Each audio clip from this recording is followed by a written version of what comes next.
Rabia. Hey, Ellyn. How are you doing? I'm doing great. I'm so excited today, I can't tell you. I just saw you last night for dinner and cuddles. It was weird, Ellyn. We cuddled. I didn't expect that. Then before you left, you sniffed me for a very long time. That was also odd. Yeah. I also bit you a couple of times. That's true. You bit my hand as I was trying to have dinner a few times. And they were love bites, for I those guess, of, but it was... For those of you listening, I bring out the dirty side of Rabia. Yeah. You can fill in the blanks wherever you want there. But let us get to our guest of today. I'm losing my religion because of Ellyn. Anyway. I am so excited. We were just chatting before we started recording, and you know those people that you all have seen him on every possible TV show you could possibly imagine. There's nobody and you feel who like doesn't you know him. him. Everybody knows him. Yeah, I feel like I'm looking at an old pal. Yeah. Welcome to Rabia and Ellyn Solve the Case, Dan Bucatinsky. Hi, Dan. Hi, guys. Thank you for having me on, and I so love you guys. I've become such a fan of your podcast, and now we've been talking for 5 minutes, and in Hollywood, that's like a relationship. So I think we're in a thruple already. You're coming to my daughter's wedding next year. Yeah, love it. Yeah, love it. I can't. I already know what I'm going to get her. We're all running to get STD tests. Yeah. Anyway, Dan, you're coming to us from LA. Yes, I am. And I told him this off the microphone, but he was once in a TV show, which we're not going to mention because we're going to be talking about the strike, and Dan is going to stay and record an About Damn Crime with us to explain to all the muggles of the world what that is about. But I'm still really angry that Scott Foley shot you a handful of years ago. And I really, really I'm not kidding. I fell off that show once you died. I was like, this is inexplicable. Well, they're like, he got us the Emmy. I mean, that's all we buy. Thanks so much. Well, it was the best job I ever had, and the best group of people I've ever worked with, writers and actors and everybody. And it was very emotional when that happened. But I will say that as a writer, also now in hindsight, I mean, it was a big explosive plot twist, and it really delivered. It delivered. It was sort of like it did what it needed to do on a show like that. It sucked for me because I was having the time of my life. But Scott Foley and I are extremely close friends, probably because of that. It was a very emotional experience, especially that episode. Those of you who have not watched it, I'm not going to promote it because we're striking against the people who own it. But if you were to find it, we just ruined it for you. But anyway, I have a Muggle question about that. Yeah. Here's my Muggle question as somebody who is not an actor and never will be. Do actors have like absolutely zero power over being like, I do not want you to kill my character? Like, is there any power at all there? No, that is correct. Well, let me see. That's not so easy to answer. I mean, legally, no. You know, you sign on to a television show and they own your performance, and and the studio that owns that show owns the characters, the names of those characters, and the storylines that are created by the writers. So you don't really. Now, if you are, let's just say, Ellen Pompeo. You can say the hospital show. And, there are people who are big stars of very, very successful shows on which, and this is part of why we're striking, because, we can either have all the power or we have none of the power. I mean, and I don't say power, I mean leverage, right? If you don't keep those who are part of the reason why people tune in every week kind of collaborative, if you don't sort of build them into what you're thinking and include them in what you're planning for a season, you don't really want everyone to be as kumbaya as possible, because then they want to promote it and then they're happy at work and they want to stay on for more seasons. So there's kind of psychological reasons why those who help make a show a hit have some leverage. But technically and legally, no, you really can't say to someone, you may not do this to my character. I would actually love to see that. Excuse me. Pardon me. Yes, I'm going to say no to being killed off. Please rewrite. So, actors have no creative control, basically. The actors have creative control over how they perform what's on the page. But no, in a weird way, the actors are the lowest man on the totem pole. We are the puppets, and there are many different people who are sort of pulling the strings, but we only control the way in which we approach a character, the way we how emotionally connected we are, our sense of humor, our point of view, how we bring that to a role, but everything is on the page. And so this strike is particularly poignant because it is those who put the words on the page and those who say those words joining forces and saying, we help you all make beautiful content that's funny and touching and moving. And we belong, we all should share. And we also make you billions of dollars. And we should share in when it's working. We should share in how that's successful and profitable. My funny story about Joe Morton is, have you guys ever seen somebody and you don't know where you know them from and you go, hey, and then you're like, where do I know them from? I did that to Joe Morton on the street. Joe Morton played Olivia Pope's dad. And I was like, I think I did a workshop with that guy. That happens to me all the time. And he went, hey, how's it going? He was doing the same thing. He's like, I don't know this crazy bitch. And then I was like 3 blocks down. And I was like, oh no, that was Joe Morton from Skin. That show we can't name. Deeper cut, he was from a different world. He played Whitley's fiance that she left at the altar. Thank you for coming to my 90s TV show, Pop Culture. And the other crazy thing is that Joe Morton and Tony Goldwyn, both of whom were in that show that I was on, were in a movie that my husband wrote and directed like years earlier. And that connection I didn't even put together for years. I was like, wait a minute, Tony, I was out with both of them. And I was like, you guys were both in that movie that my husband wrote and directed. And it was it was a movie that Gwyneth Paltrow and Ben Affleck were both in together. Google it. I'm not going to promote it, but please subscribe to our new podcast, 6 Degrees to Dan Bucatinsky. And who does that? Who does that? Let's do it, guys. Yeah. It's interesting because you were such a likable character on that show. And another show that we were talking about, the woman who played Pusey, Samira Wiley, she was also killed off. And I remember reading an article, and and actually her partner was the writer at the time. Oh. And she said that it's almost like the best drama is killing those characters. You're like, it is. No, you don't want to see go. Yeah. And the reason, if you guys saw that show, the reason that they chose to kill, I got chills thinking about it.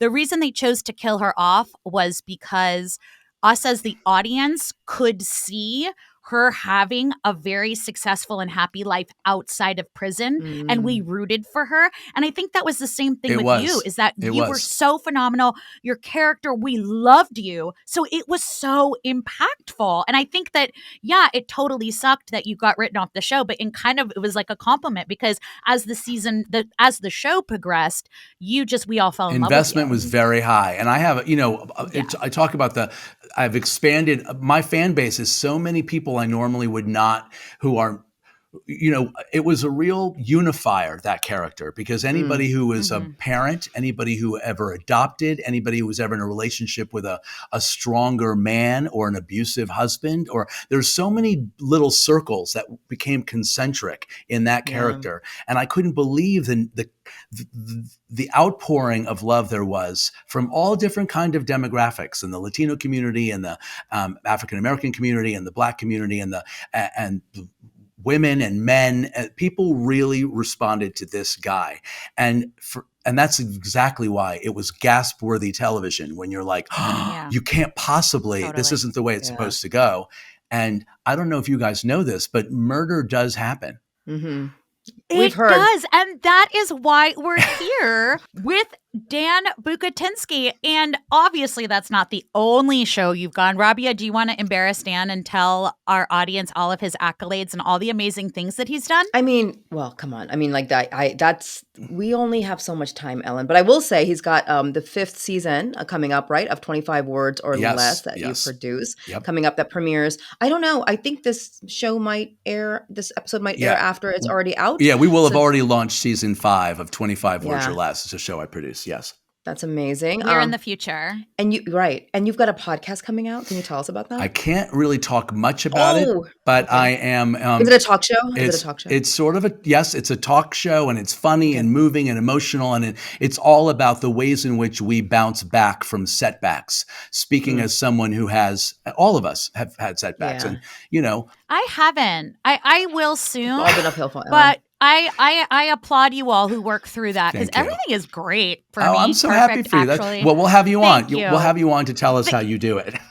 Yeah. Well, when I have a setback, I'll let you Okay. know. You'll be the first to know, Dan. I love it. But we are going to jump right in and play our game called Three Quick Things, where Rabia and I each ask you a question, and then we ask all our guests the same question.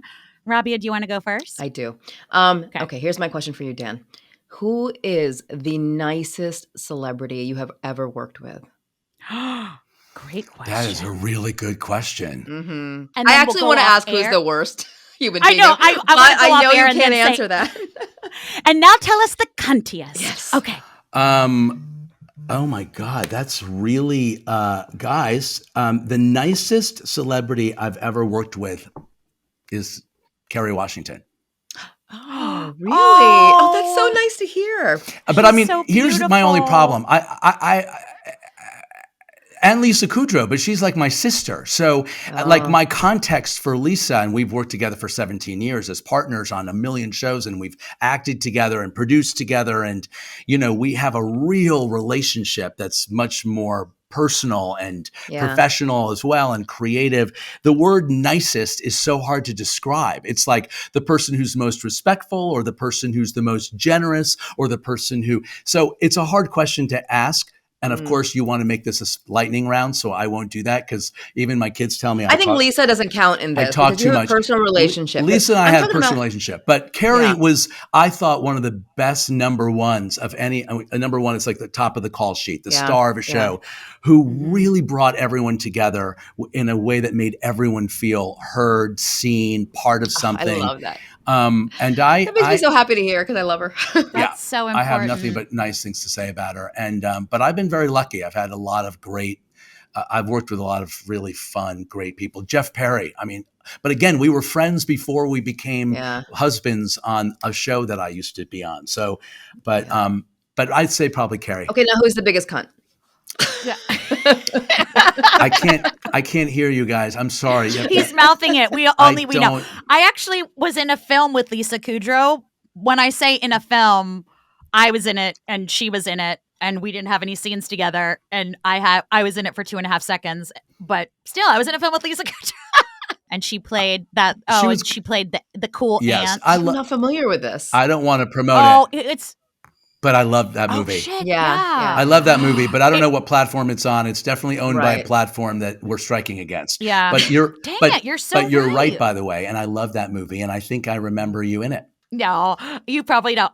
But it is. I will say, when the world comes back, it's a very important. And it takes place in the Broadway community, and there's, I mean, It was all Broadway actors. I work on Broadway, Dan, so that's I know. where I do most of my That's work. what I'm saying. And I know your work, and I'm familiar with Broadway, and I'm from New York, and you know, I grew up on 95th in Amsterdam, so I'm familiar with the Great White Way.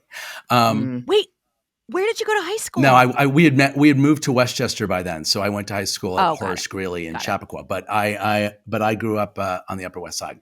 Amazing. I will also say, that wasn't my question, not to drop names, but I also was really lucky enough to be in this movie where I got to be in this scene and sit next to for 4 hours Meryl Streep, who we had worked with on another show that my husband and Lisa and I created and produced, which I won't mention. But so I knew her, but talk about someone who goes out of her way to make everybody in a group scene feel comfortable, given the fact that you're sitting next to, I mean, you know, it's not, it's a legend, a living legend. Yeah. You know, it's like an elephant in the room, and she made everybody really comfortable. So that was really, does she smell great? I don't know why. When I look at it, I feel like she always smells absolutely impeccable, incredible.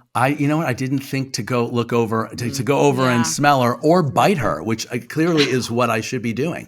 Also, Dan, Rabia is super creepy. Just so you know, she is creepy, and when you meet her, she will smell and bite you. But and the biting of it all is you're just leaving DNA evidence, and if anything were to happen later on, becomes the thing that we're all sort of like. Dan, I'm just collecting evidence for my future sexual harassment lawsuit. Ellyn doesn't know this. On me. Okay, my question for you, Dan, is how would you send a dish back to a restaurant? Oh my God, that's such a good question. Yeah. Okay, how would I send a dish back to a restaurant, back in a restaurant? Well, my gut, because I spent a good long time in my 20s waiting tables. My gut would be to do it myself because I wouldn't really want to, knowing how the waiter feels when the customer is that dissatisfied. I wouldn't want the Yeah. waiter to feel like it was his fault or her fault. Do waiters feel bad? Because I Yeah. always figure they're like, I didn't make the food. No, so I what's know, the but they like they want you to be happy at the end of the day because it's all going to be reflected in this thing called like a residual that you leave them at the end of the meal, which, you know, the I've read about unions, it. Mhm. everybody we're striking against is not leaving us any tips, which is my way of working it back to the strike. But no, I think in a perfect world, I would bring the plate back to the kitchen and say, guys, listen, this is A, cold, B, rubbery, and C. So that would be my first choice. But if I couldn't, Okay. I probably would tell the waiter because I'm totally codependent. I'd be like, I know this has nothing to do with you. So I just want you to know that I think you're great. We love you. I think you're great. And I wear Santal 33 also. And I think you smell great. But this isn't going to work. I would say, are you mad at us? Yeah.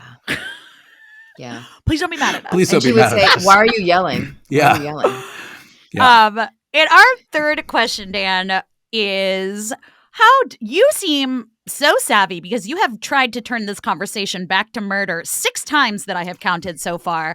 How does true crime work its way into your life on the daily? How do you consume it?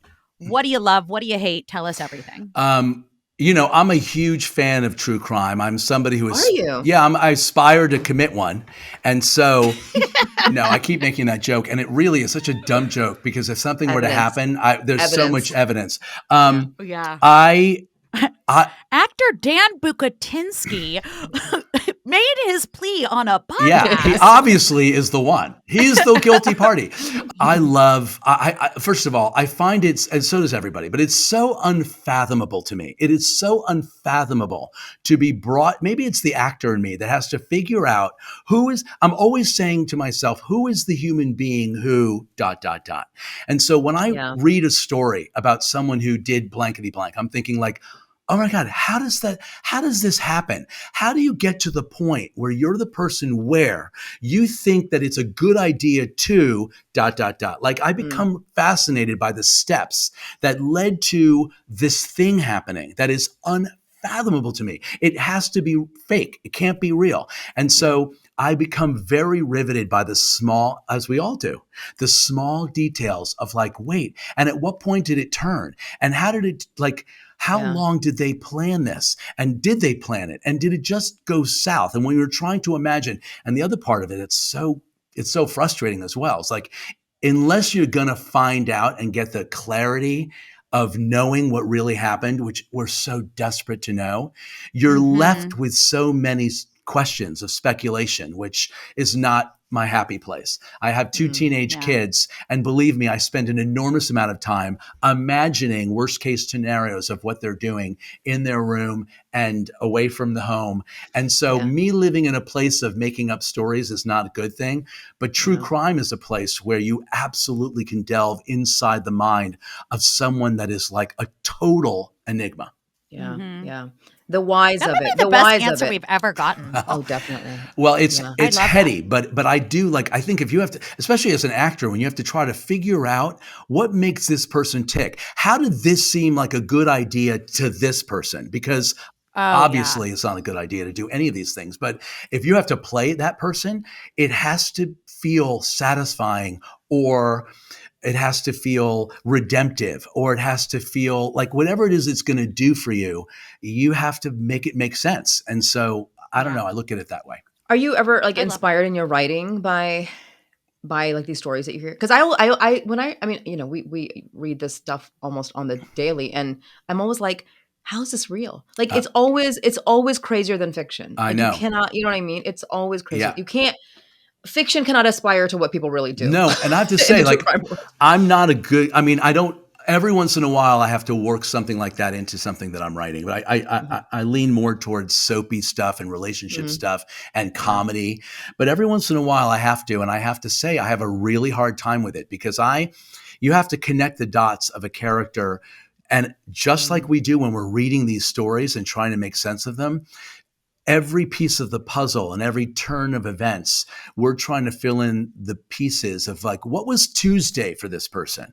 What was Right. Wednesday? Did they just walk into a Starbucks? Like if you're a serial killer, but it's the morning after you killed someone, or it's a week after, or you're Yeah. not planning another one for another month, are you like going and waiting to pick up your latte and getting your dry cleaning and like, Right. and the answer is yes. They're like Yeah. amongst us living their normal Mundane. lives. And that blows my mind. And so I have a hard time writing that. Rabia, I am pretty low maintenance about a lot of things, but I will tell you the thing that I will Do you see the look of surprise on my face? But I am. I really am. But the thing I will not sacrifice is my sheets. And I am so happy that Miracle Maid is here. So, yes, I know you are very particular. I actually finally got to see your house, and I mean, it is stunning, and I now know how particular you are about the things that you are surrounded by, the things that bring you comfort. And Miracle Made sheets, I mean, like, can you beat them? Can you beat them when they come to bedding? I don't know. Well, they are so comfy and smooth and silky, but let me throw some information at you. These sheets were inspired by NASA. This is some science stuff, so get out your pens and pencils and your protractors and your compasses. You're going to need a whiteboard for this. Get the whiteboard out. It uses silver-infused fabrics and makes temperature regulating bed sheets. And who knew this? Think about how much bacteria is in your sheets. No, okay? I don't want to. Isn't it gross? But Miracle Made offers a whole line of self-cleaning, eco-friendly bedding. They've got sheets, they've got pillowcases, and it can prevent 99% of bacteria from getting on. Think about how gross that is. I want you to think about the teenagers in your life. Ugh. Okay. No. And their sheets. But, I mean, the fact that these sheets, they call them thermoregulating. I mean, it's like they're alive. But they make sure that you maintain a comfortable body temperature. Are you a cold sleeper or hot sleeper? I'm a cold sleeper. Are you a hot sleeper? No, I'm a cold sleeper too. But I used to be a hot sleeper. I'm a cold sleeper now. But it kind of doesn't matter. It doesn't matter if you're a hot sleeper or cold sleeper. Miracle Made sheets they got you. So, I mean, here we have sheets, which are, by the way, a great gift. Great for housewarming. Great gift because you keep sheets forever. You have the comfort and quality. You have the self-cleaning and the cooling regulation. And I am telling you, they are smooth as silk. You have got to try them. And beautiful colors, beautiful designs, yeah. Gorgeous colors. And they have a money-back guarantee, okay? What is not to love? So go to trymiracle.com/solve the case to try Miracle Made sheets today. And whether you're buying them for yourself or as a gift for a loved one, if you order today, you can save over 40%. And if you use our promo, Solve the Case at checkout, you will get 3 free towels and save an extra 20%. You know I love a deal. I want those 3 free towels. I'm going to go to that URL. And Miracle is so confident in their product, it is backed with a 30-day money-back guarantee. So if you are not 100% satisfied, you will get a full refund. Upgrade your sleep with Miracle Made. Go to trymiracle.com/solve the case and use the code solve the case to claim your 3 free towel sets and save over 40%. Again, that's trymiracle.com/solve the case to treat yourself. Treat yourself. Thank you, Miracle Made, for sponsoring this episode. And DM me and tell me how much you love them. I love their sheets. We love your sheets. They really are amazing. Well, I love that you actually love true crime. Yeah, you can tell it is very much like because all of us have so many questions that don't have answers, and it's kind of like creating a character, creating a scenario. That's what we do with these cases. We try and map it out the way you would approach a character. That's a really, really great analogy. I've never thought of that. That's totally spot on. Your answer right now actually explains to me why you probably picked this case, because I'm like, this case, whew. It just checks every true crime box in terms of like, the reason people are fascinated, the reason people are traumatized. So Dan, do you mind telling our listeners the case that you selected and then We're going to tell them about it, and we're going to talk a little bit about why you picked it afterwards. But tell us what it is. All right. This is the Jennifer Pandos story. It was a missing, a 15-year-old in 1987 who went missing and then was later, I think, declared deceased, yet a body was never found. So if you're true crime fans, and you are because you're listening to this podcast, it's the Jennifer Pandos story. It became the subject of a documentary series on a platform that I'm striking against, so I won't mention it. But it's fascinating, a fascinating look. Oh my God, it's a fascinating look at what a mystery does to a family, and really how the lack of clarity and closure can lead you down so many paths. I mean, this case blows me away because I'm absolutely the person who's like, oh my God, it's definitely him. Oh no, it's definitely her. Oh my God, never mind. Forget what I just said. It's definitely that person. Oh no, I got it. I can't wait to hear all of that, like who you think it is and why, and the three of us discuss that, because I think I solved it, but I could be wrong.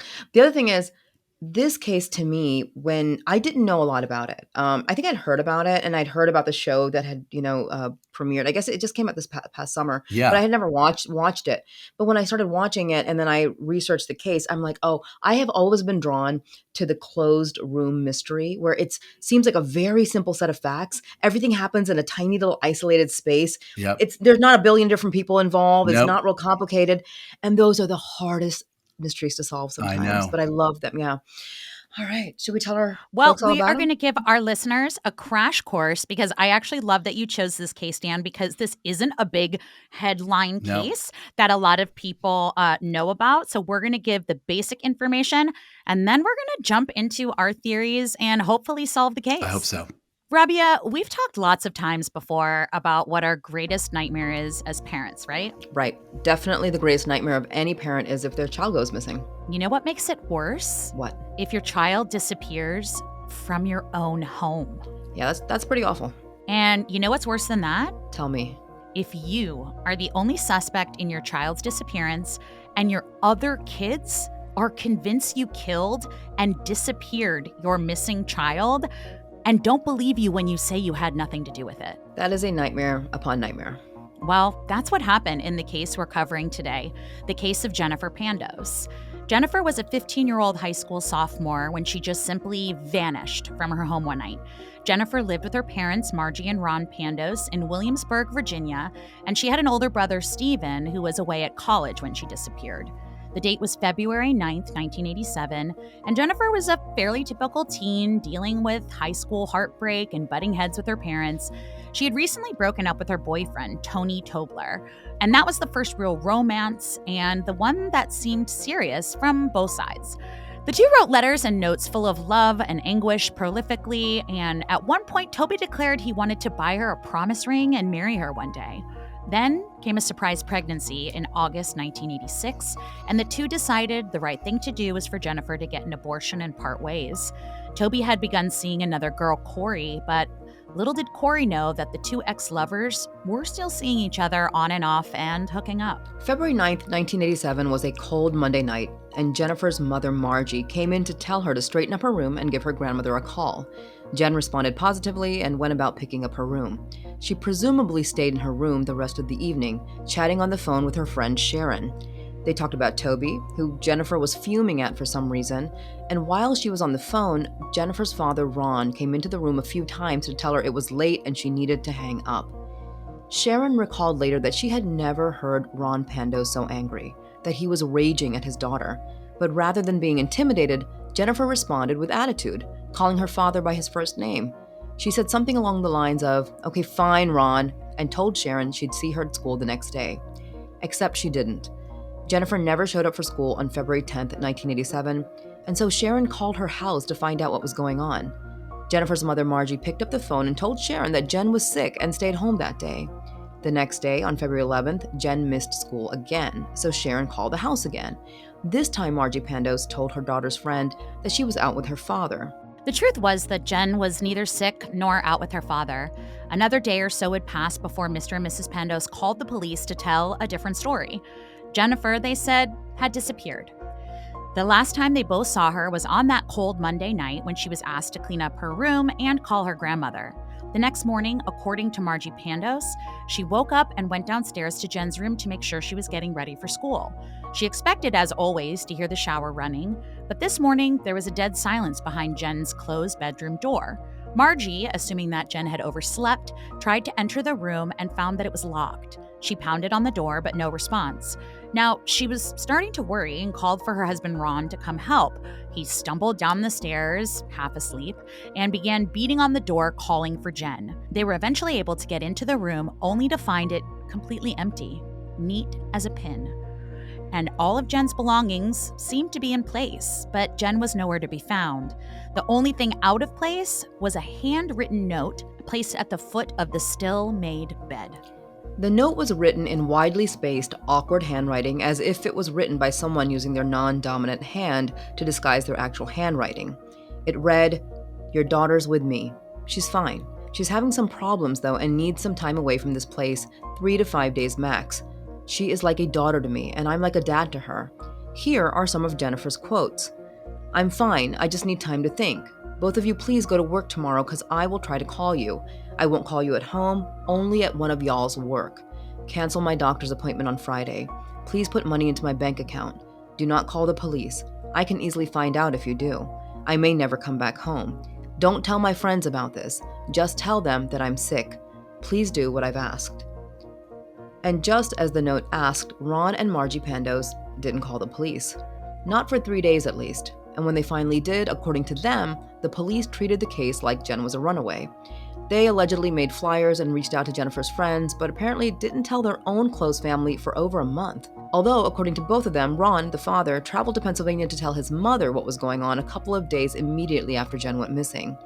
And when Margie finally called Stephen, Jennifer's older brother, to ask if he'd seen Jen, over a week had gone by, and she sounded calm and almost unconcerned. So, something about how his parents were acting didn't sit right with Stephen.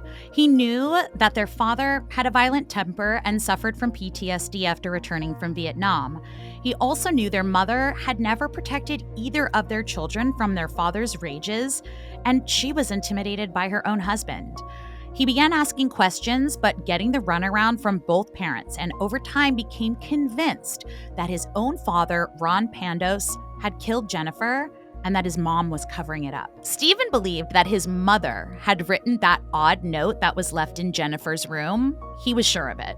His conviction grew so strong that years later, as an adult, he gathered all of the case material he could find and threatened to sue them both for wrongful death.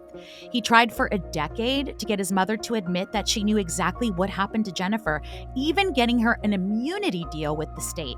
But Margie Pandos never caved to the pressure. She knew nothing, she said, but he still didn't believe it. Neither did the officers or the investigators in charge of the case. Margie was interrogated repeatedly, and both parents failed polygraph tests. At one point, Ron, in custody for embezzlement, drew a map and told investigators that if they got him on a plane, he would take them to Jennifer's body, but then quickly backed out of his statement. Everything about how his parents acted screamed guilt to Stephen. So Stephen cut them off completely, not even allowing them to see their grandchildren because he was certain that they were responsible for the murder of his little sister. What he didn't know was there was another possible very strong suspect, one that was dismissed early on in the case, but had possibly confessed to the crime to someone else. That suspect was Jen's boyfriend, Tony Tobler. 36 years after Jennifer disappeared, there's still no trace of her. No body, no sightings, no proof of life or death. And no arrests have been made in the case either, despite the fact that there seemed to be only 2 possibilities as to who was responsible for Jennifer's disappearance. So, what happened to Jennifer? Let's talk about it. Oof. So, before we jump in, where is your head at with this, Dan? Tell us, where are you leaning now before we go and dissect it? Oh my God, just hearing you talk about it gets me so activated because it's such, I obviously I really connected to this story. I have a sister. I also have kids who are 18 and one that was 15 as of last week. So it really makes looking at the yearbooks and reading the notes that your kids write in notebooks and how visceral, how all that stuff, the stuff of having teenage kids becomes later evidence, is it just makes you, it really makes you think about your right now all the time, and how every moment of today is looked at differently when you're looking backwards, right? Mm-hmm. I have very, very mixed feelings. I have to tell you that like as I've read about the story and as I watched the documentary, I was absolutely convinced that the theory that Stephen had and spent so many years investigating was true. There were too many inconsistencies, and it's just too coincidental that his dad was as abusive as he was to him, hitting him with a golf club, choking him on occasion, the obvious fear that his mom had. There was a moment years later where she was being interviewed by a police officer, and she makes it very clear. She says a sentence like, "I didn't help Ron remove the body from the house." Now, Right. when someone is absolutely knows nothing and is completely innocent, is that the thing that you say? I mean, this case reeks of this thing that I say all the time, which could be the title of its own podcast, which is, who does that? Right. I love that. I love that. That's a great great podcast title. The whole time that you are looking at a case and talking to people and they're saying things to you and they're asking questions, and who does that? The same thing years later when Ron Pandos is in prison in Oklahoma, and he's like, if you bring a helicopter to me right now, I'll show you where the body is. And then he's like, never mind. Who does that? Who says that? Especially when you're a suspect in a murder. So I had very, very strong conviction, and I was convinced that this, in fact, is what happened. The father killed her. The mother, with her left hand, wrote that crazy note, that letter, which is an enigma that is so hard to unpack just in and of itself. Obviously a staged letter, no matter what. Yep. But then as the story unfolds and as you hear more about what her ex-boyfriend, who even after meeting Corey was still sort of seeing her, and she probably had, and Jennifer clearly had an explosive personality. She was a teen who would lose her temper very easily.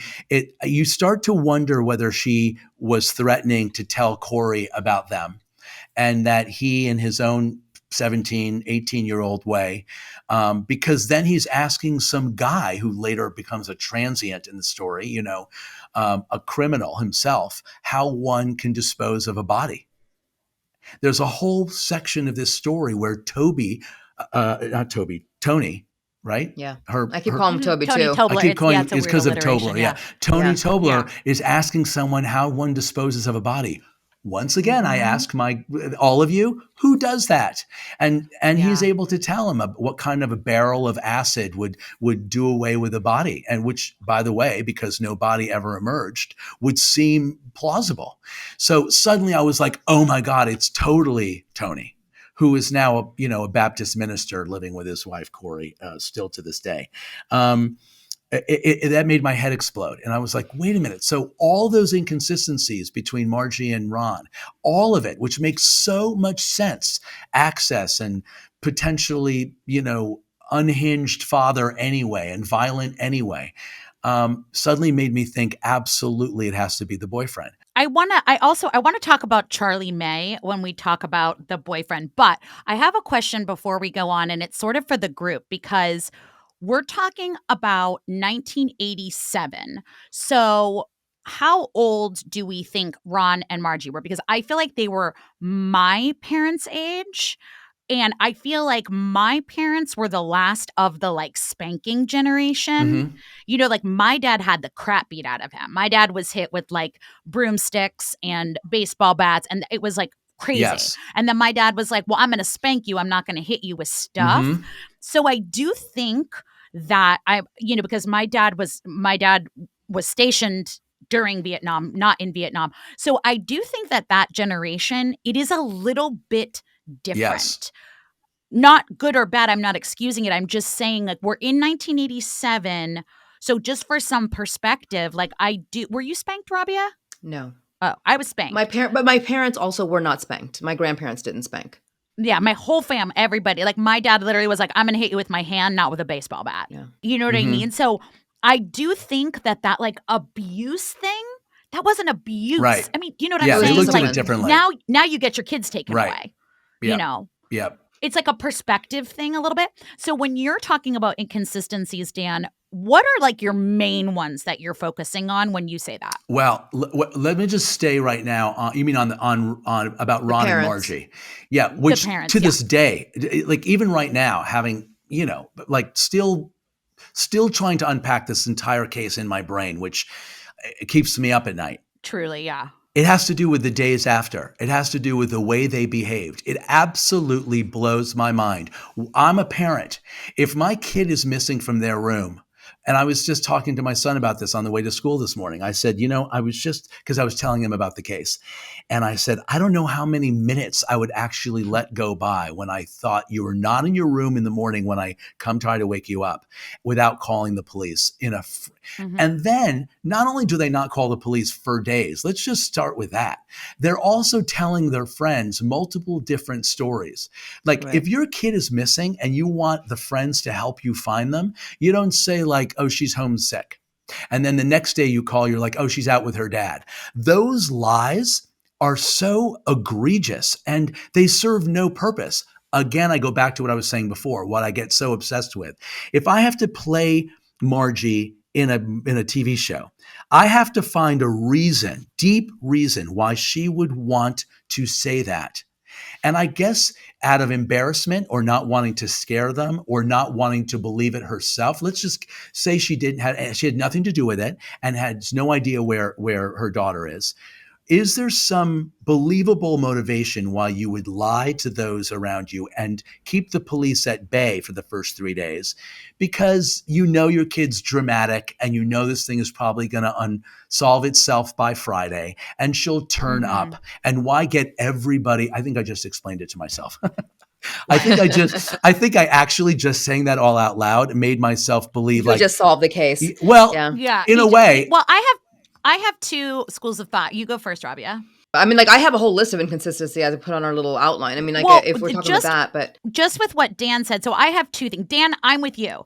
Between the time I woke up and my daughter wasn't in the room to the time I'm on the phone, I mean, it would be 2.2 seconds. I'm with you. However, what if like JonBenet style, right? They said, do not call the police. And they were like, ring, ring, police, right? What if they really were like, oh my God, it said don't That's call a totally the different police. scenario. That's because that was a ransom note. This is not a ransom note. This is something allegedly their daughter dictated to somebody who's a father figure, in quotes, who, by the way, not once are they like, who the fuck is this father figure? Yeah, Who is by this the guy? way, Who is this guy who's got my kid? Yeah. Yeah. No, I'm a little bit playing devil's advocate because I don't disagree with you guys, but I'm just saying that, like, what if they were like, well, we're doing what the note said. The note said to say she's sick. The only thing in the note that they agreed to do is that let's not call the police. They didn't put money in her account. They didn't cancel her doctor's appointment. If we're gonna go with that theory, they're going to do everything on that note because they just don't want to rock the boat. Let's just get her home in 3 days. So let's put a little money in her account. Let's cancel her doctor's appointments and let's see what happens. I would go for that, and I would understand why she would lie to her friends and not call the police. It's like let's just de-escalate this situation because it's in her wheelhouse to be dramatic and do something like this. Okay, so now I'm buying it, but they only do a couple of the things on the list. It's like. That doesn't make sense. If you're going to, and believe me, Margie said for years, we were doing what the note said. It's like, no, you were doing a couple of the things on the note. Yeah. Yeah, that's a good point. Yeah. I want to lay out some, I think, really pertinent facts in this case. So for people who don't know a lot about it or haven't seen the documentary, they can kind of understand like some of the really important facts that you can consider in terms of trying to figure out what happened to her. But like when you're analyzing a case or investigating a case, this is all shit that's real important. So I'm just going to go over like a short list of them. If that's okay. Okay. Number one, It was a gated community. Okay. So nobody could get in and out of that where they were living at the time without rolling up to the security and either, telling that person that I'm here to see so and so, them maybe calling the house. It's a gated community. The gates are locked by the time she disappears. We know she's alive up until after, or she's around up until after 10 p.m. because she's on the phone with Sharon. Between that time and the time that the parents contact the police, see, the story that we know that she was gone in the morning could actually be completely untrue. She might not have disappeared for 2 more. We don't know. We only know that because that's what they told the police. She might have been there the next day. Her body might have been there next day. Her body might have been there for 3 days. Well, we have no idea. They might have, what I mean? We don't know anything other than the last thing we know for sure is she was alive when she was speaking to Sharon and she was at her home when she was speaking to Sharon. Beyond that, you can assume nothing because all we know. Number one, that's an important fact, the gated thing. Because if her parents really believe that somebody took her, how'd they get in the gate, right? And you can go and check from the gate records, like who got in and did anybody come at all.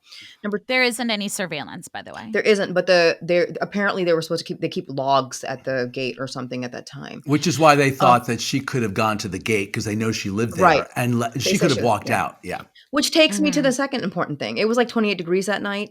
She apparently took nothing with her. There's conflicting reports about whether or not she took her coat. She took no cold weather clothing. We both have teenage daughters, Ellyn. Are our girls going to walk out of the house without, in the middle of the night without any clothing? I don't know. No, but if you were to challenge me to find something in my daughter's room, I'd be like, so you're right. Did she leave with the coat? I don't know. She's got 17 coats. I have no idea. It's interesting that the reason we know she didn't take anything was because that's again reported by the parents. The parents are saying she took nothing, not even her purse, which makes me wonder if they put money in her account, how's she gonna, whatever. Anyhow, that note was written on a piece of paper that was taken from a notebook in that room. It wasn't something somebody sat down in that room, wrote that note, tore it out, took that time to do that, had the time to do it. Okay. There was no sign of a struggle. The room was neat and clean. But again, we only know that because that's what the parents said. The police never did a forensic exam of the room or searched it. Think about that. Okay. Oh my God. So if there was ever any blood or evidence in that room that there had been a struggle, there had been something that took place down in the room, we won't know. We don't know because the police didn't do their job, which we have to talk about. The absolute shit job they did. Oh, absolutely. Yeah. Decades later, cadaver dogs did hit something in a crawl space under the house. That's really important. And then years later, a DNA test was done on the note and it found different Y chromosomes on it, meaning male chromosomes, but they didn't belong to Ron, the father, or to Tony, the boyfriend. And there was one of those chromosomes was kind of inconclusive for both, but 3 of them were conclusively ruled them out.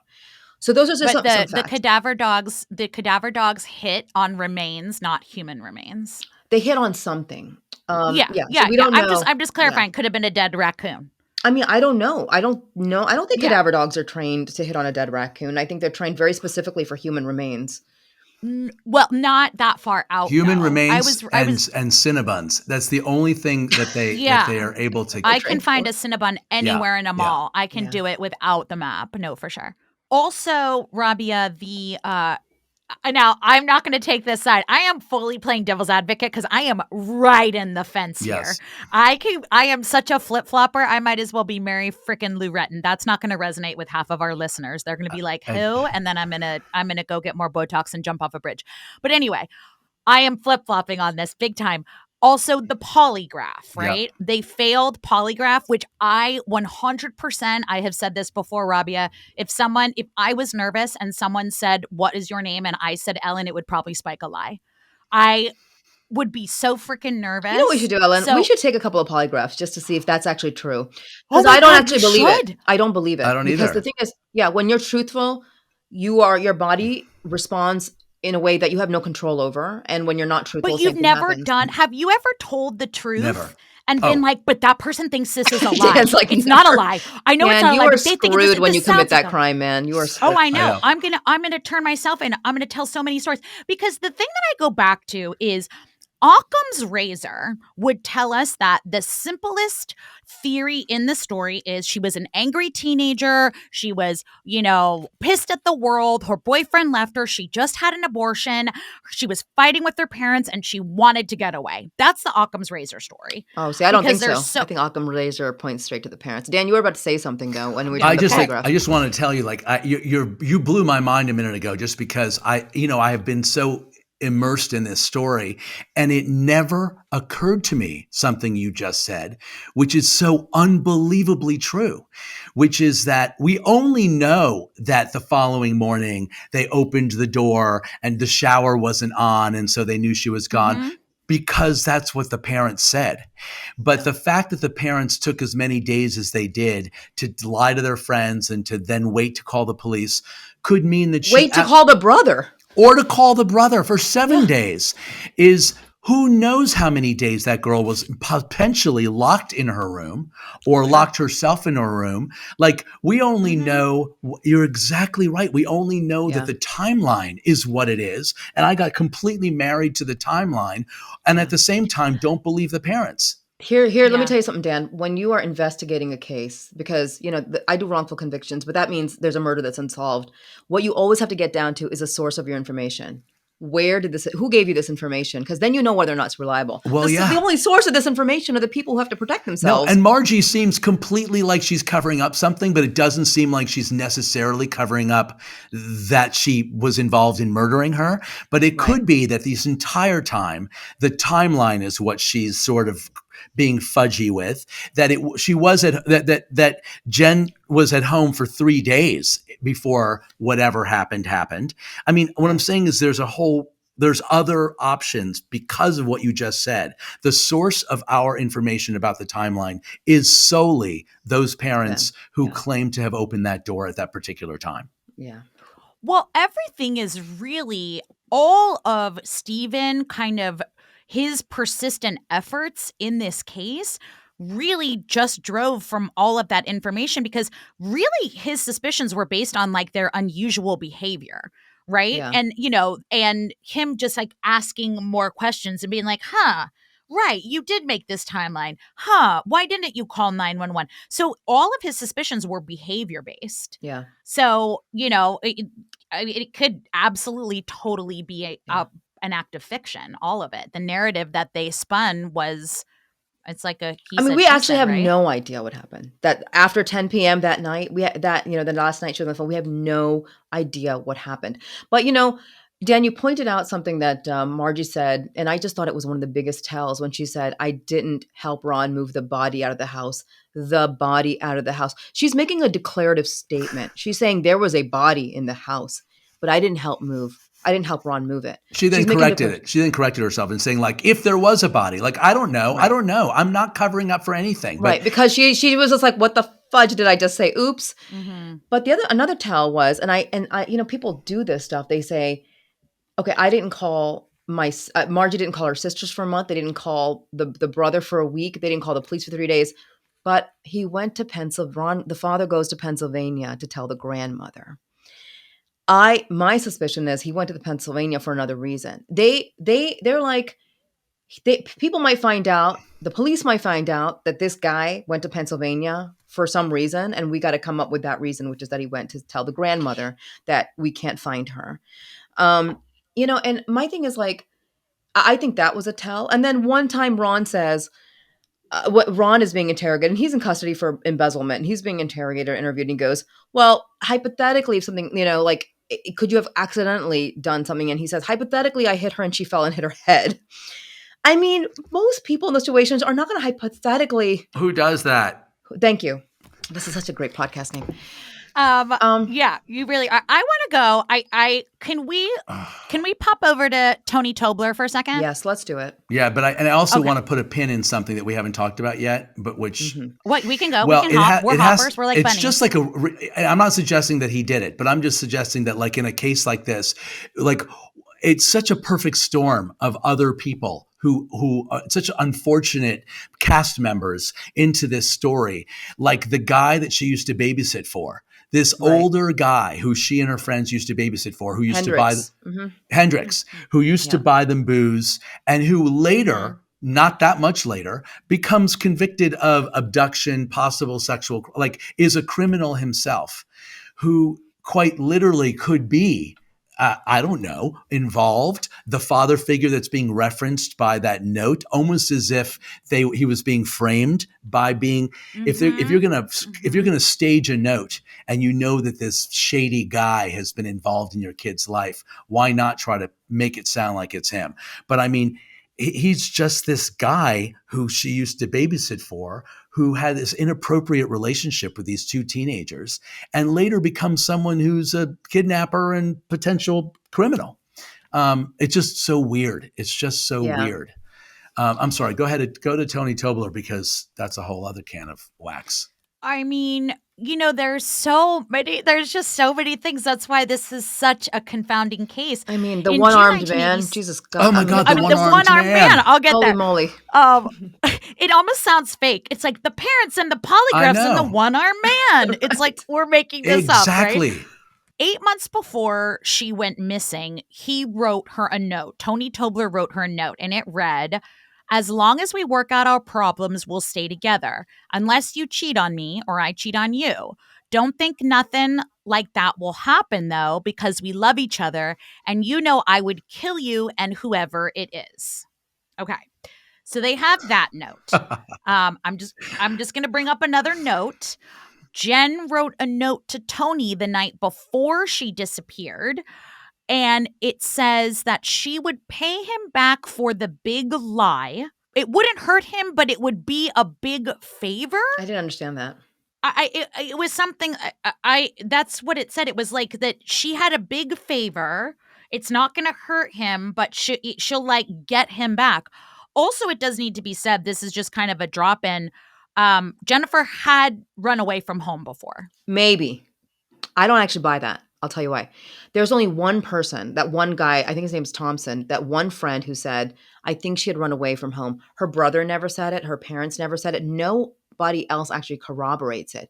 It was that one guy who's like, I think she might have. When Stephen has never said that she had a history of running away. So we have this one source who many, many like decades later is like, I think maybe she did once. So I don't really know if I buy it. Her parents would have 100% known if she, you know what I mean? Like they would have been like, well, and the thing is, it actually, if the parents were trying to protect themselves, it would have helped them to establish a history and say, oh yeah, she runs away all the time. Yeah, I know. Yeah, that's fair. It also should be said that Tony did hit Jennifer, and people knew about that. Like her. He left bruises. And now the forensic lab does believe that Tony wrote that letter. Now, here's the thing. Based on handwriting analysis, they cannot rule him out. They cannot rule him out. Yeah.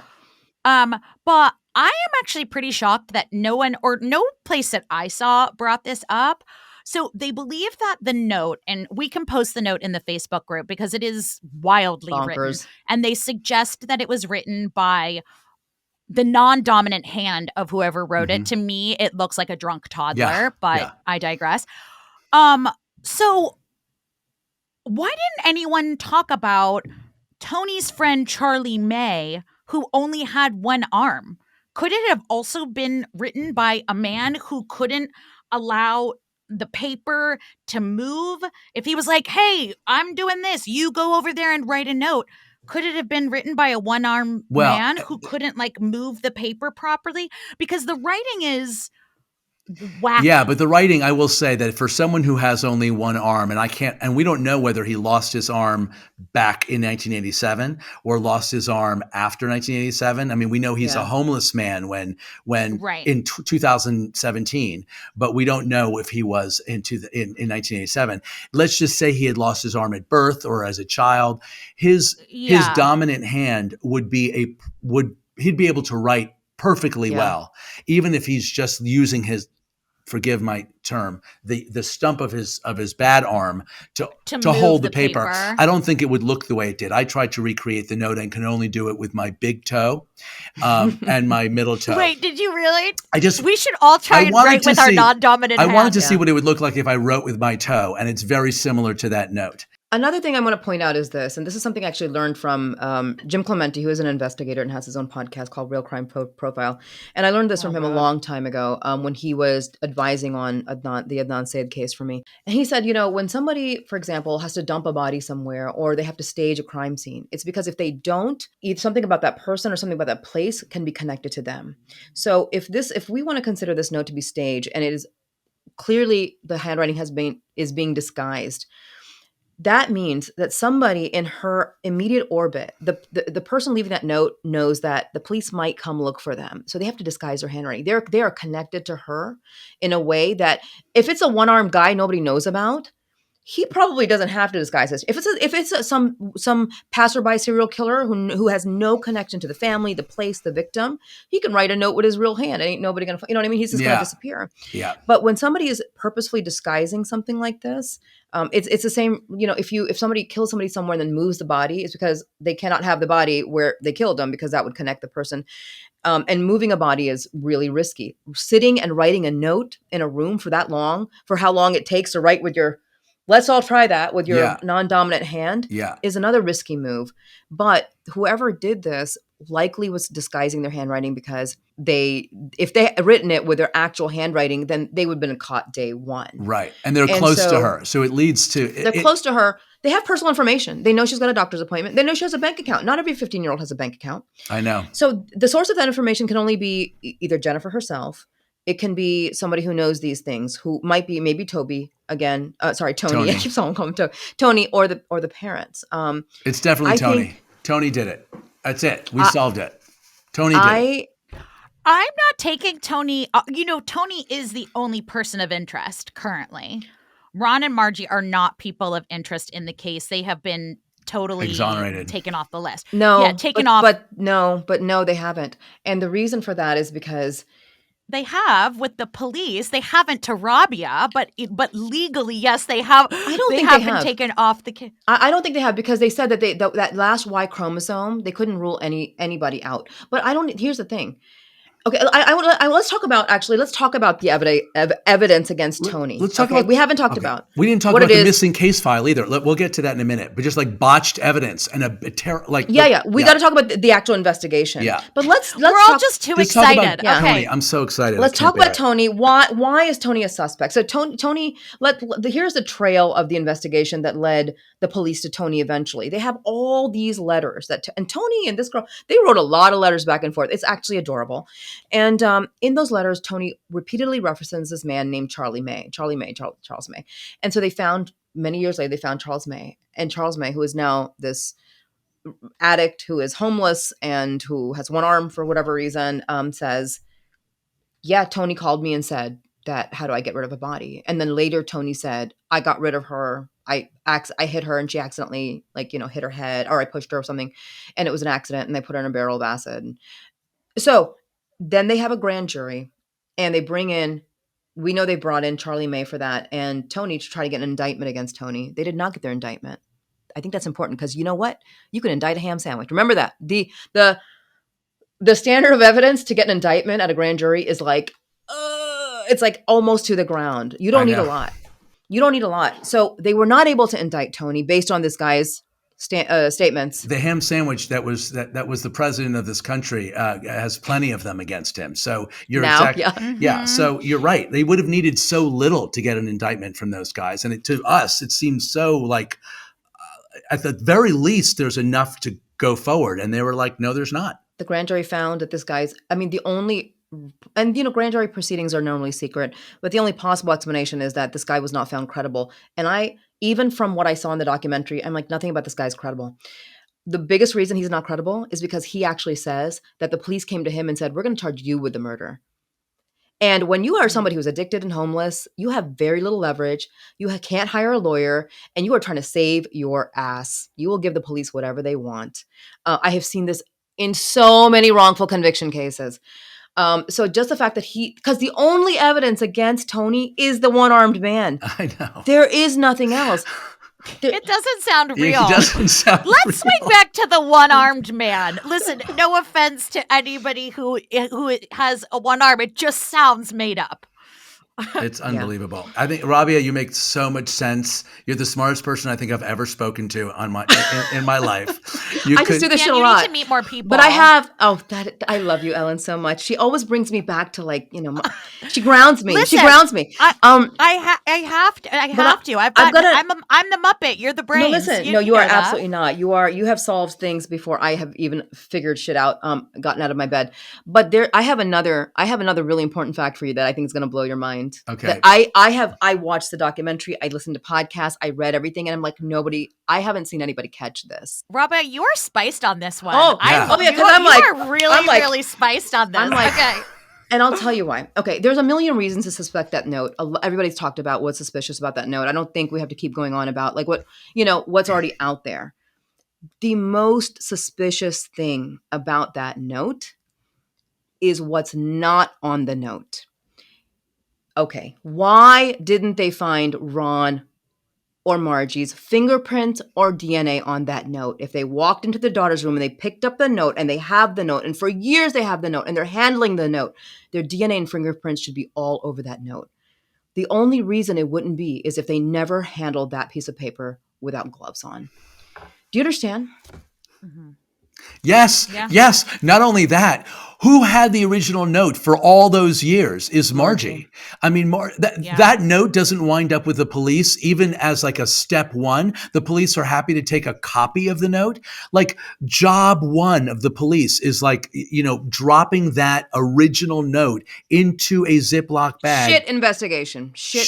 I mean, Yeah. the worst that years later, they're like, the case file doesn't exist. It's like, oh, who has the case file? Oh, Margie and Ron do. And then years later, we found the case file. It was in the bottom of a McDonald's bag downstairs it's a terrible investigation, but what you're saying is totally true. I will say that I have worked a lot of cases in which people are like, it happened with a Non's case. Evidence box is lost. Well, everything's gone. And 10 years later, they're like, no, oops, never mind. We have it. I've seen this happen. Remember the West Memphis 3, that bike? Everything. They were like, there's no bike. Oh, wait. This happens over and over again because evidence warehouses are packed. Hellscapes. They're hellscapes. Yeah. But the fact that their fingerprints and DNA are not found on that note, which they should have been there, it should have been all over the note, is the biggest tell for me. I'm like, you have to look for not just the evidence that's there, but the evidence that should be there if what they're telling us is the truth. That's right.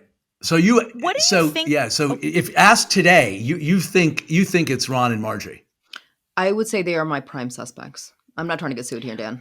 No, I'm not going to sue you. What do you think of the two other things about the note? I mean, obviously we could do a whole podcast just called The Note, but number one, the tense change.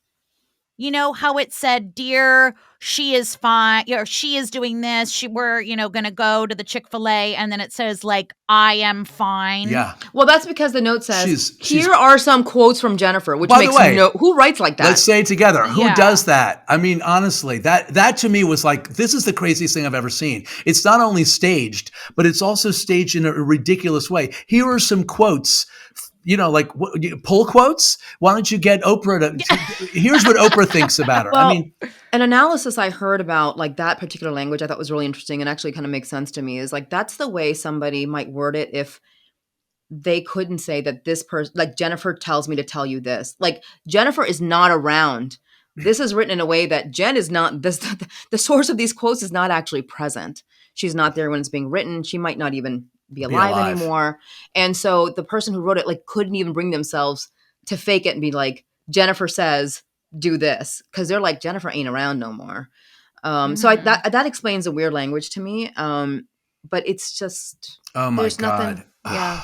It's unbelievable. It's so unbelievable to me. And like, the Hollywood version of it, which is like Murder on the Orient Express, where in the last act, we see that Margie and Ron and the guy who they used to babysit for and Tony, all of them together did it in different ways because Margie's really sleeping with a one-armed guy. And, you could create a really fun cast. It's a full cast story and they all played role. But the truth of it is, it's so upsetting because this 15-year-old sophomore from high school was having her Tuesday.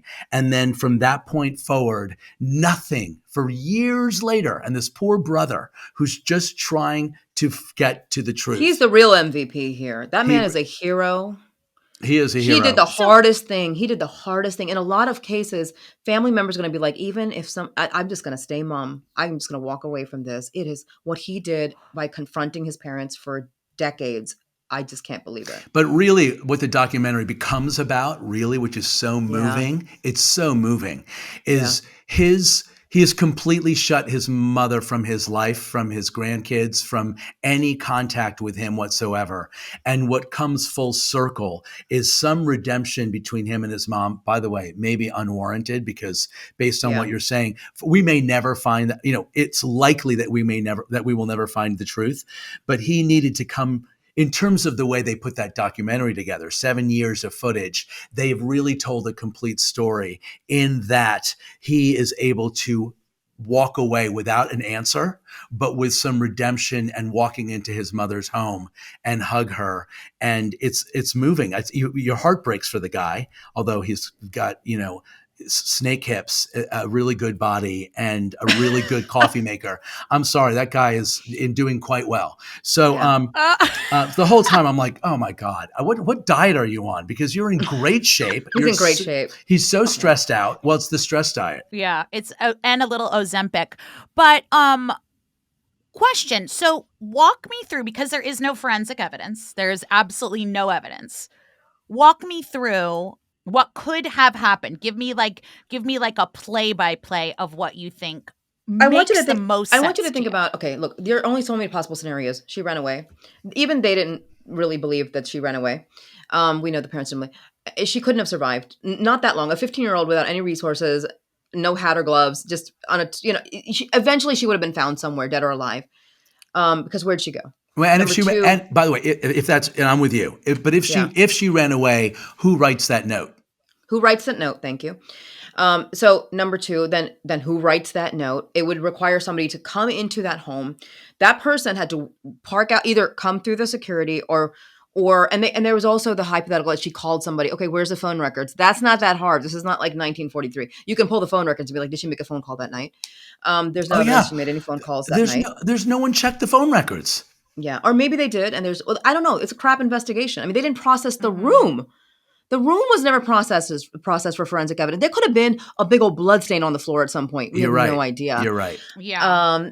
But let's say somebody comes together, right? And that person apparently sits on the bed and Jennifer has no reason to disguise her own handwriting if she's actually running away.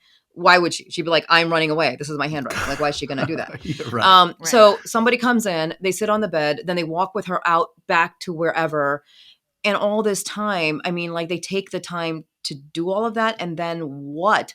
If it's Tony, who is actually 16 at the time, listen, 16-year-old, juvenile offenders are idiots, because 16-year-olds are idiots. A 16-year-old doesn't have the ability to hide a person, hide a body, get a barrel of acid. That's not the people. They're not criminal masterminds. They literally don't have the ability. My brothers couldn't even sneak out of my mom's house. Right. Yeah.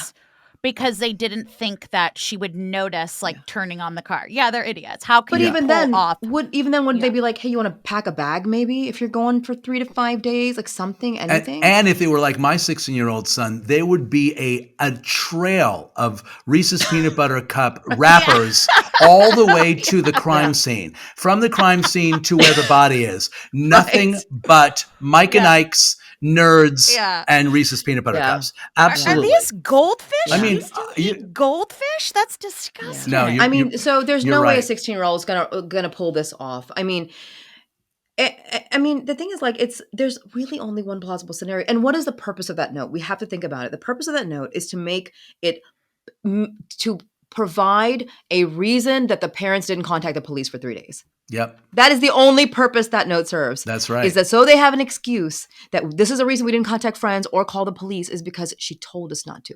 Right. You really think your 15-year-old would have known if you had called the police? What is she going to do? Do you have surveillance over there? What is she going to do? No, and also you bring up, of course, once again, Rabia, you bring up such a good point, which is, what is the motivation in the Tony Tobler case that he's the one who did it? By himself, maybe. What is the reason for that note? I can understand a note that's trying to That note and the contents of that note don't make any sense in terms of If the it's Tony. kid, the 16-year-old who's trying to cover something. It doesn't have that. I mean, he might know about a doctor's appointment. He might want them to put money in her account, but it doesn't serve the kind of purpose that you are saying. And I have always felt that the parents needed to excuse time. Especially if what you said earlier is a possibility, which it is, which is that the timeline is not exactly what they said it was. Would you all agree that the note was likely written after something happened to Jennifer? That Jennifer was probably not alive when the note was written. Yeah, that's what it seems like, right? 100%, 100%. Yeah. So if Tony, a 16-year-old kid, came into her room and accidentally pushed her and killed her, would he sit down and write this note with a body right there? No. Come on. No. He how is Tony going to move a body out of the house back all the way to the street?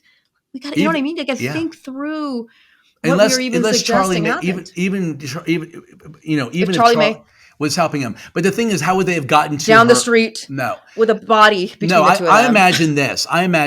That she has a phone call, which we have no evidence of because nobody checked, with Tony that says, "I'll meet you at the other side of my gate at 5 o'clock, at 11:30 because we need to talk." And he's like, "Yeah, we need to talk." And so she sneaks out and she goes to meet him on the other side of the gate. By the way, wouldn't some security guard be a witness? Again, bad, shoddy detective work. But also, Tony sneaks back in to leave the note. Well, exactly. Who leaves the note then? This is my point. My point is, even in the event that she's meeting him outside when she's already grabbed her bag and her coat, because let's not forget, she doesn't have her bag or her coat with her. So even in that case, who comes back to write the note? Unless Nobody. Jennifer wrote it herself, trying to make it seem like someone else wrote it. And it just doesn't make any sense. So Marjorie seems so broken to me. She is such a typical DV, she seems scared. Yeah. She seems, for lack of a better word, slightly uneducated. She seems confused. She seems really just broken.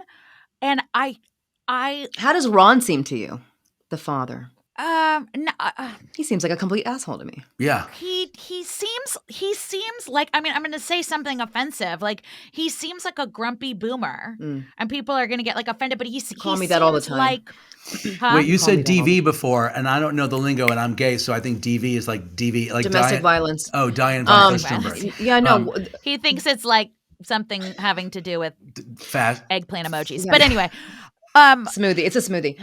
Domestic she just violence. Seems very yes. weak-natured, and I find it very difficult to believe that she could keep that secret for that long. Listen. She seems like she would have been broken down because 100%. obviously you guys don't think she had a hand in the actual hurting of Jennifer. We just think that she covered it up, and right? Rabia, are we on the same page No, there? but the question that was asked in this story many times of that woman over the years, she was offered immunity. And if she's furious with a man who tormented her during their entire marriage, why wouldn't she now at this point with immunity just want justice for her own daughter with immunity? Like what explains why she'd still be covering for him if in fact she doesn't feel like she's going to go to jail? Because in one of those interviews, she says, I don't want to spend my life in jail. It's like, girl, you're completely innocent, we thought. That's right. Quite a leap, right? Yeah. Another tell, Quite a leap. But because... Can you believe that he got her immunity, though? That was all Steven. I know. Yeah.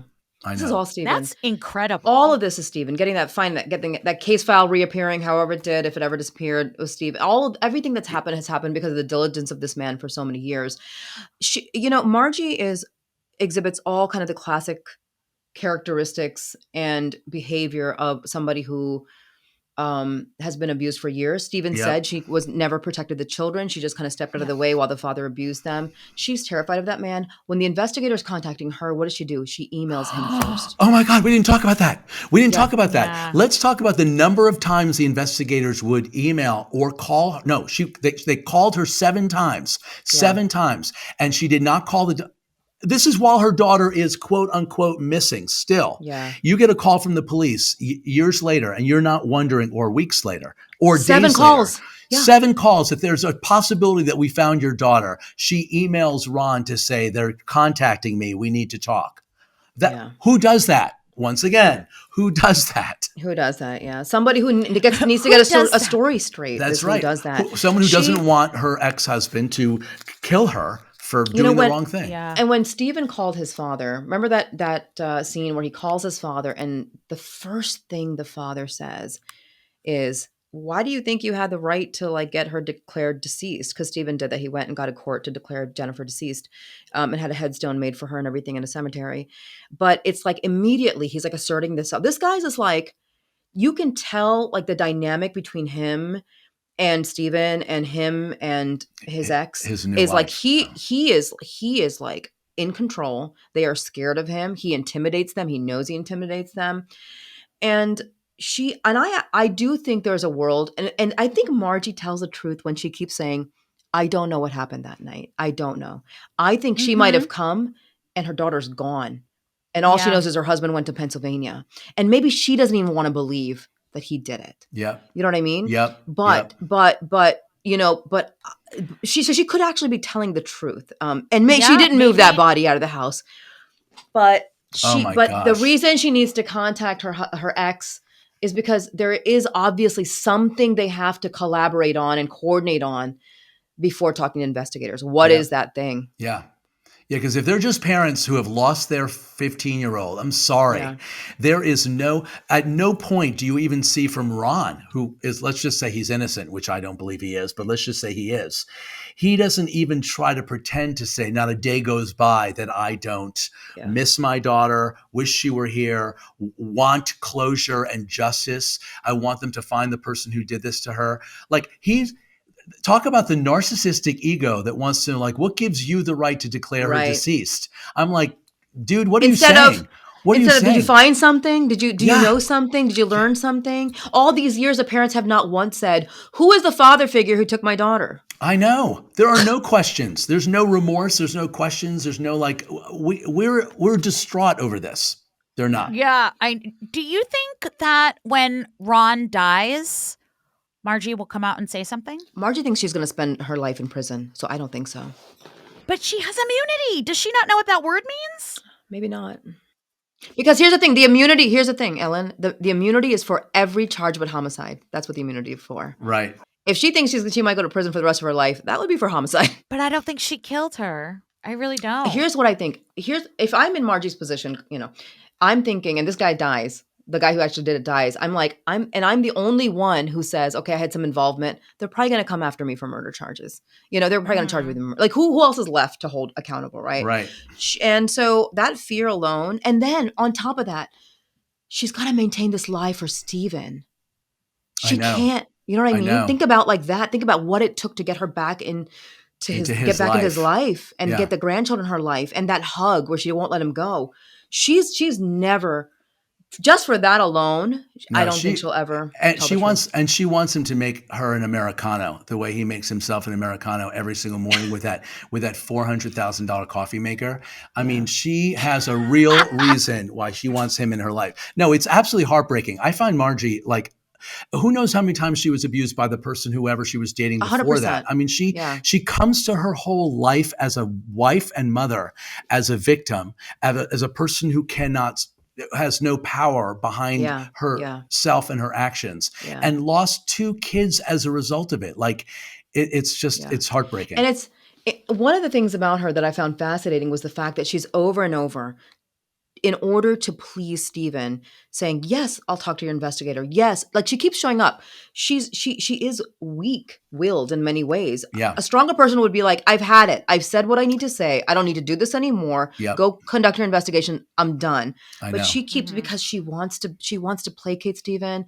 She doesn't want to push back. I think she's non-confrontational. And I think she's a very scared person. She's like a little Chihuahua. She knows something. Where Chihuahuas get nervous and they just shake, and like that's what she seemed when she was begging to see her grandkids. I mean, even if I put my "she is part of it" hat on, I'm still like, but she's a grandma. I don't know. You guys feel sorry for her? I do feel a little sorry for her. I think she was probably physically and emotionally worn down. Maybe she doesn't even actually know. And Ron was like, you shut your fucking mouth. You never say anything. But what she knows is her daughter did not run away on her own. And she knows that Yes. No father figure yes. took her. That She part- knows that. Yes. That part makes me so mad at her because she clearly knows more than she's let on. And it is high time. It is high time for that to be spoken of. And she won't do it. And it's, yeah, But fear is really powerful. I know. And, coupled with a lack of understanding, fear is chemical. Fear drives me. Fear and- drives me on a daily basis. So I know how powerful Yeah. it can be. Aren't you guys And you psyched that I picked that when offered an opportunity to talk about a case that we got to talk about this one? Yes. Yeah. Yes. I am We get so to do Lou thankful to Pearlman you. next week. It's gonna be a whole no, but this is a It's a great case. fantastic It's case. very infuriating Yeah, it's because heartbreaking. I did an entire 2 years on missing persons, and the most upsetting cases are the cases that don't have a resolution because your know. mind just spins. What if this? What if that? What if this? What if that? And the lack of resolution is what keeps us invested in these cases and what keeps our brain spinning and what keeps us saying, what if? But I think Stephen will listen to this. By the way, Stephen was on Real Crime Profile. Him and the director. I Yeah. heard that.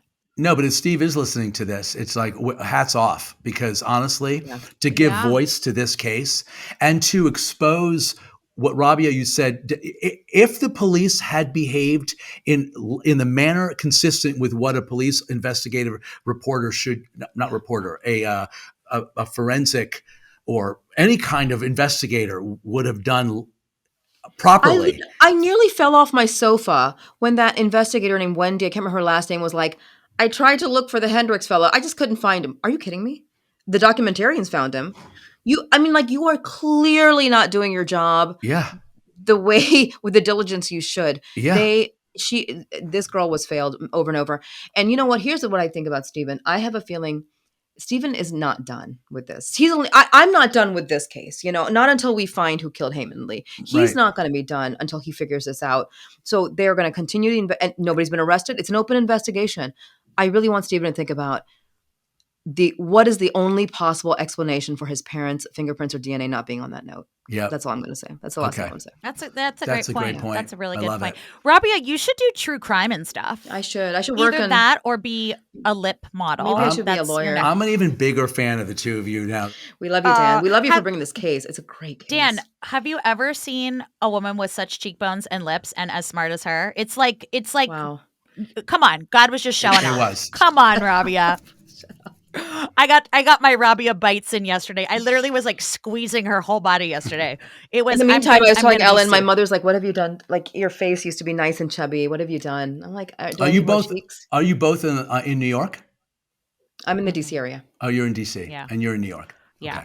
Okay. Yeah. So let's just. I think we all pretty much landed the same place. I was playing a little bit of devil's advocate. But you 'cause said you were I on the can fence. open- You said you were on the fence. I'm always on the No. fence. I live on the fence. I'm always the like, but what if, well, you are the one that dig your heels in. You are the one that still thinks that Brittany Stykes was killed by that person driving by. Anyway, no, I know what it is in my heart. And tell me if you guys think this. And I do have to catch myself doing this. Time after time, we are told that so many, partners, parents hurt their family members.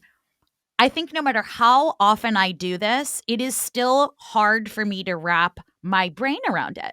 I feel like I inadvertently look for the next logical solution because I can never actually mentally go there. The three of us sit here having kids, and that truly is something that we stay up at night worrying about. I worry about my daughter's safety. I track my daughter's location every 6.5 Yep. minutes. And so the thought of someone willingly and violently hurting their kids, which we know happens, is something that I think my brain strays away from sometimes, even when I know it's right Yeah. there. I truly inadvertently think, did something else happen? Even when you know it's just not true, it just doesn't feel natural. Yeah. And also not having closure. Like, look, I've been waving the flag of the parents since day one. In my soul of souls, I believe that. I started to, in going through it all again, I started to give Tony more attention in my brain. Like, well, maybe it was the boyfriend, and maybe it was about a threat of coming clean, but I always stop short on like, then why write the note and how does the note get written? Like, it just doesn't make any sense. So all roads still lead back to the parents. And I think at the end of the day, what you're saying, Ellyn, is really true. Our instincts just don't want to believe that this kind of thing is possible. And we don't like to feel stupid. And so we like to try to create logic around things over which there is no logic. And lastly, when we have to confront our powerlessness, which happens on a daily basis, especially as parents, it's so upsetting. And true crime is the perfect example of these are things over which we have no control, no matter how hard we try to keep our kids safe or whoever. And so these things trigger all of those emotions, which is one reason why we're so drawn to it. I'm writing that down. Confronting our powerlessness. Well, that is such... That's everything. That's parenting. It's parenting. Right? She gets everything. Just knowing She gets everything done on needlepoint. Then it's just It's life. parenting. Confronting our powerlessness. Yeah. So are we gonna solve this case? Are we gonna like declare where we land, or is it kind of like unspoken at this point? To be honest? Yeah. I mean, I think we all land in the same place, but we truly do. If Steven is listening, we adore and love you. And he fought the good fight, man. 7 years. Yeah. Keep fighting. That's Keep amazing. fighting. Keep fighting. They can. They Keep can fighting. learn. They can figure this out. We definitely And I'm don't gonna think say you're a this. suspect.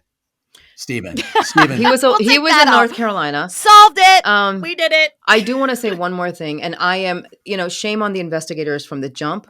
Shame on the investigators now who tried to take Charlie May and his one arm and get an indictment based on absolute bullshit, without any corroboration, and after threatening to charge him with murder. That in and of itself creates, if you have not learned anything yet from bad police tactics, come on. We are way deep into the criminal justice reform movement. You should know that is the worst.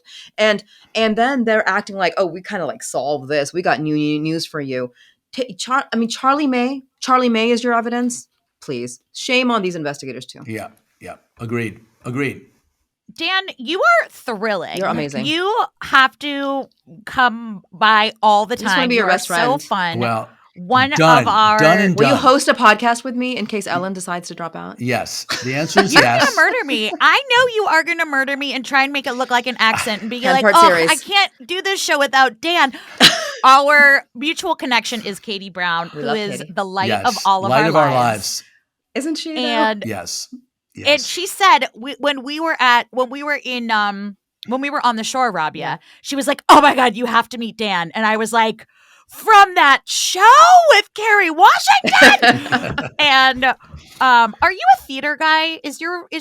Did you start That in was theater? my start. That was sort of my dream. I graduated from college and moved to New York and took 3 dance classes a week and singing lessons, and Wow. was like, I'm going to go to all these calls and I'm going to wind up in the company of Guys and Dolls or Cats or whatever. Yeah. Cats, which I think was still playing at the time. And I was very soon, thankfully, some of the gifts that sometimes goes to what my podcast is about. Some of the greatest gifts you're ever given are the moments when you're pushed away from something and told, no, you're not, this isn't really for you. And the way in which I pivoted was to writing and acting. And I moved to Los Angeles with a show that I wrote, and I started to build a different kind of career. But my dream really was always to just sort of be in a Broadway show. Then you wised up and realized that TV is where it's at. And I'm going to make the nerdiest Broadway correlation for all of my Broadway nerds out there. I saw Bellamy Young in The Life. I did too. When I was in high school, and I loved The Life, and it was a big fat flop, and Chuck Cooper was in it, and I'm friends with his daughter, Lily Cooper, and I remember when Bellamy Young is one of the most beautiful women on this planet. Yes, she is. Inside and out. And she's stunning. And I saw her in the floppiest flop called The Life. Yeah, I saw it too. And I think I went standing room. I must have been a teenager, and I paid $15 and went standing room and saw her in The Life. By the way, I might have to amend the nicest person I think I've ever met in my life, forget about worked with on television, is Bellamy Young. Oh, I love that. Thank you guys. Thank you for having me on. Thank you. We want you back. Thank you for come back? being here. And can they find you on socials Yes. right now? How can our audience connect with you, ask you questions, engage with you, follow you? Tell us everything. I'm very active on Instagram at Dan Bucatinsky. as well as on X, Viewers- as well as on Threads, as well as on, all of the socials you can find me on, but mostly Do you respond to people who slide into your DMs? on occasion, yes, as long as they're, kind. I respond to anybody who gives me a compliment. Oh, perfect. Now we know. I'm easy. You get all the compliments. But thank you all so much for joining us here on Rabia and Ellyn Solve the Case. You can also subscribe to our Patreon, where we will have a couple more things about this episode, as well as about damn crime. And we're probably going to watch Burden of Proof in a watch party. So head on over to patreon.com/Rabia and Ellyn so that you can come watch with us, hang out, chat live with all your best friends. Please connect with us as well as Dan on socials at Rabia and Ellyn on all platforms. You can also follow Rabia at, where can they find you, Rabia? Rabia Square 2 on Instagram, and I think I'm still on X as well, but really just, yeah. Oh man, you have to download all your tweets, Rabia. You have epic tweets. You can find me on all platforms at Ellyn Marsh. Don't forget I spell my name with a Y. And we Subscribe to our YouTube. Subscribe to our YouTube. Oh yeah, Yep. you have to keep reminding me. Yes, we have YouTube. Have you can find Dan on subscribed YouTube. to our YouTube, Ellen? I think so. Okay, go subscribe to our YouTube, Even Ellen. though I hate watching us. And join our Facebook Find group. us Yep, join our Facebook on group. YouTube. I know, so many announcements. Find us on YouTube. You can get shorts. You can see this whole episode live and in person and see us all gasp and gag at Dan and all of his antics over here. And come join our Facebook group. That's where we put all of our source documents and we chat about the episodes and we gush over how adorable Dan is. I'm sure the How Cute is Dan fan club is coming your way. Until then, thank you so much for joining us, Dan. Thank you, guys. This was a blast. Anything else, Rabia? Thank you. Thank you so much. Thanks for helping us solve this case. Thank you. We love you guys. Bye.